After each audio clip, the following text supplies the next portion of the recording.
بسم اللہ الرحمن الرحیم۔ السلام علیکم دوستو، دنیا بھر کی بریکنگ اور سلیکٹڈ نیوز میں آج آپ سنیں گے، لیکن اس سے پہلے اگر ہو سکے تو لائک اور سبسکرائب کا بٹن ضرور دبا لیں۔ شکریہ۔ طالبان نے امریکہ کی حمایت یافتہ افغان حکومت کو شکست دینے کی کوششیں تیز کر دی ہیں۔ افغان طالبان نے امریکی اہلکاروں کے فضائی حملوں کے جواب میں اپنی حکمت عملی بدلتے ہوئے دیہی علاقوں کی بجائے صوبائی شہروں کو نشانہ بنانا شروع کر دیا ہے۔ ایک امریکی کمانڈر نے بتایا کہ امریکہ نے طالبان کے حملوں کو روکنے کے لیے گزشتہ ماہ اپنے فضائی حملوں میں اضافہ کیا ہے، جبکہ طالبان نے امریکہ کے اس اقدام کی مذمت کی ہے۔ اس وقت ایران کے ساتھ سرحد کے قریب واقع شہر ہرات حلمز صوبے کے دارالحکومت لشکرگاہ اور جنوب میں واقع قندھار شہر میں شدید لڑائی جاری ہے۔ طالبان کمانڈروں کا کہنا ہے کہ ان کی توجہ ہرات اور قندھار پر قبضہ کرنے پر مرکوز ہے، جبکہ لشکرگاہ بھی ان کی نظروں میں ہے۔ ملا یعقوب کہتے ہیں کہ جب امریکی فوج نے اپنا وعدہ پورا نہیں کیا تو پھر طالبان کو کیوں کر معاہدے کی پاسداری کا پابند بنایا جا سکتا ہے۔ طالبان نے اعلان کیا ہے کہ وہ منافع بخش سرحدی گزرگاہوں اور وسیع دیہی علاقوں پر توجہ دیں گے، لیکن اس دوران انہوں نے متعدد بار صوبائی دارالحکومتوں کا بھی گھیراؤ کیا اور ان میں داخل ہوئے۔ ماہرین کے مطابق غیر ملکی آرمی کا چلے جانا حکومت کے لیے بڑا دھچکا لگا ہے اور یہ طالبان کے حق میں بڑی تبدیلیوں کا باعث بن سکتا ہے۔ قندھار پر قبضہ طالبان کے لیے بہت معنی رکھتا ہے۔ یہ طالبان کا دارالحکومت تھا، اس پر قبضہ طالبان کے حوصلوں کو بڑھائے گا۔ یہ وہ چیز ہے جس کی ان کے ہاں بہت زیادہ اہمیت ہے اور اس کے لیے وہ بین الاقوامی ناراضگی کی بھی پرواہ نہیں کریں گے۔ اسرائیل عمان کے ساحل کے قریب ایک آئل ٹینکر پر ڈرون حملے کے خلاف خبردار کرتے ہوئے کہنا ہے کہ ان کا ملک ایران پر حملے کے لیے تیار ہے۔ گزشتہ ہفتے آئل ٹینکر پر مبینہ ڈرون حملے کا الزام اسرائیل اور مغربی طاقتوں کی جانب سے ایران پر عائد کیا گیا تھا، جبکہ ایران اس مبینہ حملے میں ملوث ہونے سے انکار کرتا آ رہا ہے۔ اسرائیل کا کہنا ہے کہ ہم ایک ایسے مرحلے پر ہیں جہاں ہمیں ایران کے خلاف فوجی ایکشن لینے کی ضرورت ہے۔ دنیا کو ایران کے خلاف ایکشن لینے کی ضرورت ہے۔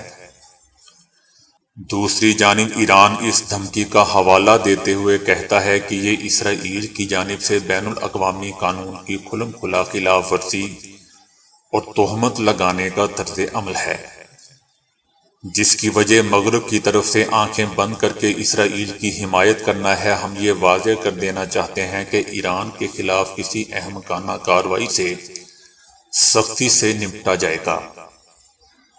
ہمارا امتحان نہ لیا جائے۔ دوسری طرف اقوام متحدہ کے لیے ایران کی نائب سفیر زہرہ راشدی نے اسرائیل کو گزشتہ 7 اشروں سے زیادہ عرصے سے مشرق وسطی میں عدم و استحکام اور عدم تحفظ کا ذمہ دار قرار دیا۔ زہرہ راشدی نے کہا کہ اسرائیلی حکومت تجارتی جہاز رانی پر حملوں کا ایک طویل اور تاریک ریکارڈ رکھتی ہے۔ 2 سال سے بھی کم عرصے میں اس حکومت نے آئل ٹینکرز اور شام کے لیے امدادی سامان لے جانے والے تجارتی بحری جہازوں پر 10 سے زیادہ حملے کیے ہیں۔ امریکی ایئر فورس کے میجر نیکولس نے کہا ہے کہ ہم اس واقعہ پر نظر رکھے ہوئے ہیں، لیکن یہ سمجھ میں نہیں آ رہا کہ اس وقت ایرانی کیا کر رہے تھے یا انہوں نے ایک قانونی تجارتی جہاز کو کیوں روکا تھا۔ ایران نے اس واقعے میں ملوث ہونے سے انکار کرتے ہوئے اسے خطے میں ہونے والی تمام بحری جارحانہ کارروائیوں کو کلی طور سے پر اثرات قرار دیا ہے۔ انڈیا کی 2 ریاستوں میزورام اور آسام کے درمیان سرحدی تنازع پر اموات اور اس کے بعد کشیدگی برقرار رہنے کے بعد حکومت نے فورس تعینات کرنے کا فیصلہ کیا ہے۔ فرانسیسی نیوز ایجنسی کے مطابق 26 جولائی کو میزورام اور آسام کی سرحد پر جھڑپ کے بعد 6 پولیس افسر ہلاک اور درجنوں زخمی ہو گئے تھے۔ پاکستان اور چائنا کے ساتھ سرحدی تنازعات کا شکار انڈیا کی اپنی 2 ریاستوں میں جھڑپیں انڈین وزیر اعظم نریندر مودی کی مرکزی حکومت کے لیے شرمندگی کا باعث ہیں۔ بتایا جا رہا ہے کہ دونوں ریاستیں متنازع علاقوں میں محکمہ جنگلات اور پولیس فورس کو گشت کے لیے نہیں بھیجیں گی اور نہ ہی تازہ دم دستے تعینات کرے گی۔ میزورام کی ریاست 1972 تک آسام کا حصہ تھی اور اسے 1987 میں علیحدہ ریاست کا درجہ دے دیا گیا تھا۔ یہ دونوں ریاستیں کئی دہائیوں سے سرحدی تنازعات کا شکار ہیں، لیکن اسی طرح کی جھڑپیں بہت کم دیکھنے میں آئی ہیں۔ گزشتہ ہفتے دونوں ریاستوں کے وزرائے اعلیٰ نے کہا تھا کہ وہ اس مسئلے کا حل نکالنے کا راستہ تلاش کریں گے۔ آسام کے وزیر اعلیٰ کا تعلق بی جے پی سے ہے، جبکہ میزورام کے وزیر اعلیٰ سیاسی جماعت میزو نیشنل فرنٹ کے سربراہ ہیں اور وہ بی جے پی کے اتحادی بھی ہیں۔ پاکستان ایٹمی اثاثوں کی سیکیورٹی کو سب سے زیادہ محفوظ بنانے والا ملک قرار دے دیا گیا ہے۔ پاکستان نے بھارت کو 6 پوائنٹس پیچھے چھوڑ دیا ہے۔ N T I security index نے اعتراف کیا ہے کہ پاکستان ذمہ دار ترین ریاست ہے۔ پاکستان نئے ضوابط لاگو کر کے سیکیورٹی کو مؤثر بنایا ہے۔ پاکستان کا ایٹمی اثاثوں کی سیکیورٹی میں دنیا بھر میں 19واں نمبر ہے اور اپنے درجے کو 7 پوائنٹس بلند کیا ہے۔ گلوبل نارمز کیٹاگری میں بھی پاکستان کا +1 درجہ بڑھا دیا گیا ہے۔ تنصیبات کے تحفظ میں بھی بھارت کے 53 پوائنٹس جبکہ پاکستان کا سکور 58 ہے۔ جانوروں کے حقوق کے لیے کام کرنے والے کارکن گاہے بگاہے احتجاج وغیرہ تو کرتے ہی رہتے ہیں، لیکن پچھلے روز یوکرائن میں ایک کارکن نے ایسی واردات کر ڈالی کہ سب سن کر حیران رہ گئے۔ کارکن کا نام میکسیم تھا، جس نے یوکرائن میں ایک بس کو یرغمال بنا لیا جس میں 13 مسافر سوار تھے۔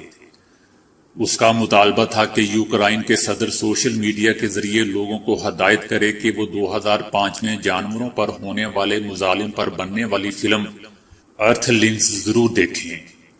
اس نے 1 گھنٹے سے زائد ان مسافروں کو یرغمال بنائے رکھا۔ اس دوران بس میں موجود ایک مسافر نے بھی صحافیوں سے بات کی اور درخواست کی کہ اس شخص کا صدر کے دفتر رابطہ کروایا جائے۔ بالآخر صدر نے فون پر خود اس شخص سے بات کی اور اس کے بعد ایک ویڈیو اپنی فیس بک پیج پر پوسٹ کی، جس میں انہوں نے کہا کہ ہر شخص کو ارتھ لنکس فلم دیکھنی چاہیے۔ 44 سالہ ملزم بس میں سوشل میڈیا کو بھی چیک کر رہا تھا۔ چنانچہ جب اس کے مطالبے پر صدر نے شہریوں کو فلم دیکھنے کی ہدایت کر دی، تب اس نے خود کو پولیس کے حوالے کر دیا۔ اس کے فوراً بعد صدر ولادیمیر نے اپنے فیس بک پیج سے یہ ویڈیو ڈیلیٹ کر دی اور اس کی جگہ ایک پوسٹ کی جس میں انہوں نے لکھا کہ انسانی جان سب سے زیادہ اہم ہے۔ خوش قسمتی سے اس واقعے میں ایک بھی جان ضائع نہیں ہوئی۔ دوستو، ارتھ لنکس فلم 1 گھنٹہ 48 منٹ دورانیے کی ڈاکومنٹری فلم ہے جو 2005 میں ریلیز ہوئی تھی۔ فلم میں دکھایا گیا تھا کہ فیکٹری فارمز، ریسرچ لیبارٹریز میں اور دیگر ایسی جگہوں پر تجربات کے لیے جانوروں کو کس طرح کاٹ کر ظلم کا نشانہ بنایا جاتا ہے۔ یہ بات ہمارے لیے باعث تسکین ہے کہ جو پھل اور سبزیاں ہم بطور غذا کھاتے ہیں وہ صرف ہمارا پیٹ ہی نہیں بھر رہی ہوتی، بلکہ ان سے ہمارے جسم کو غذائیت اور بہت سے امراض سے تحفظ بھی مل رہا ہوتا ہے۔ قدرت نے پھلوں اور سبزیوں میں رنگوں کے مطابق بھی ہمارے لیے بیش قدر فوائد رکھے ہیں۔ ہر رنگ کے پھلوں اور سبزیوں میں مختلف وٹامنز، معدنیات اور غذائیت موجود ہوتی ہے۔ پھلوں اور سبزیوں کا ایک ایسا گروپ بھی ہے جو اینٹی آکسیڈنٹس کی بھرپور صلاحیت رکھتا ہے۔ اس گروپ میں وہ تمام پھل اور سبزیاں شامل ہوتی ہیں جن کی رنگت پیلی ہوتی ہے۔ پپیتا بھی اسی گروپ کا ممبر ہے جس میں اینٹی آکسیڈنٹس کثیر مقدار میں پایا جاتا ہے۔ بتایا جاتا ہے کہ امریکہ دریافت کرنے والے کرسٹوفر کولمبس نے بھی پپیتے کو فرشتوں کا پھل قرار دیا تھا۔ پپیتا 28 سے 100 سینٹی میٹر لمبا ہوتا ہے اور اس کی بیرونی جلد سبز رنگ کی ہوتی ہے۔ پھل کے اندر چھوٹے چھوٹے درجنوں کالے رنگ کے بیج ہوتے ہیں۔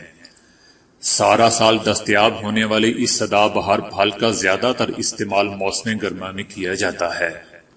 غذائی اعتبار سے یہ پھلوں میں نمایاں حیثیت رکھتا ہے۔ پکا ہوا پپیتا پھل اور کچا بطور سبزی استعمال ہوتا ہے۔ اس میں vitamin A, C, E, phosphorus, potassium, calcium, carbohydrate اور دیگر غذائی اجزاء پائے جاتے ہیں جو انسانی صحت پر مؤثر اثرات مرتب کرتے ہیں۔ پپیتا ایک ایسا پھل ہے جس میں فائبر کی موجودگی کولیسٹرول لیول کو کم کرنے کا سبب بنتی ہے۔ ماہرین کے مطابق 2 یا 3 دن تک اگر پپیتے کا متواتر استعمال کیا جائے اور اس دوران کوئی اور غذائی اشیاء استعمال نہ کی جائیں تو یہ معدے اور آنتوں پر ٹونک اثرات مرتب کرتا ہے۔ شوگر اور دل کے امراض میں مبتلا افراد کے لیے بہترین پھل تصور کیا جاتا ہے۔ پپیتے کا چھلکا اور اس کے پتے چوٹ یا زخم کی سوزش ختم کرنے کی صلاحیت بھی رکھتے ہیں۔ پپیتے کی ایک اہم ترین غذائی خصوصیت ہے جسے پاپین کہتے ہیں۔ پپیتے میں موجود یہ خامرہ ہمارے جسم میں تیار ہونے والے دیگر خامروں کے ساتھ مل کر کھانا ہضم کرنے میں بھی مدد دیتا ہے۔ اس سے تیزابیت اور سینے کی جلن کا بھی خاتمہ ہوتا ہے۔ کچے پپیتے میں پاپین اس وقت دودھ کی صورت میں نظر آ رہا ہوتا ہے۔ یہی وجہ ہے کہ بہت سی کاسمیٹکس کی مصنوعات میں بھی اس کا استعمال کیا جاتا ہے۔ پپیتے کی مٹھاس انتہائی درجہ لذت بخش ہوتی ہے۔ تحقیق سے انکشاف ہوا ہے کہ پپیتے میں ایسے جراثیم کش اجزاء موجود ہوتے ہیں جو کینسر کے خلیات کا خاتمہ کرتے ہیں۔ ماہرین کا کہنا ہے کہ پپیتے کے پتوں میں بھی ایسے جراثیم کش اجزاء موجود ہوتے ہیں جو ریڑھ کی ہڈی کے کینسر سمیت جگر، لبلبہ اور پھیپھڑوں کے کینسر سے لڑنے کی بھی بھرپور صلاحیت رکھتے ہیں۔ اس کے علاوہ جاپانی افراد جگر کے امراض کے لیے بھی پپیتے کے بیجوں کو دوا کے طور پر استعمال کرتے ہیں۔ تو دوستو ابھی کے لیے اتنا ہی۔ ویڈیو کو لائک اور شیئر کرنے کا بہت بہت شکریہ۔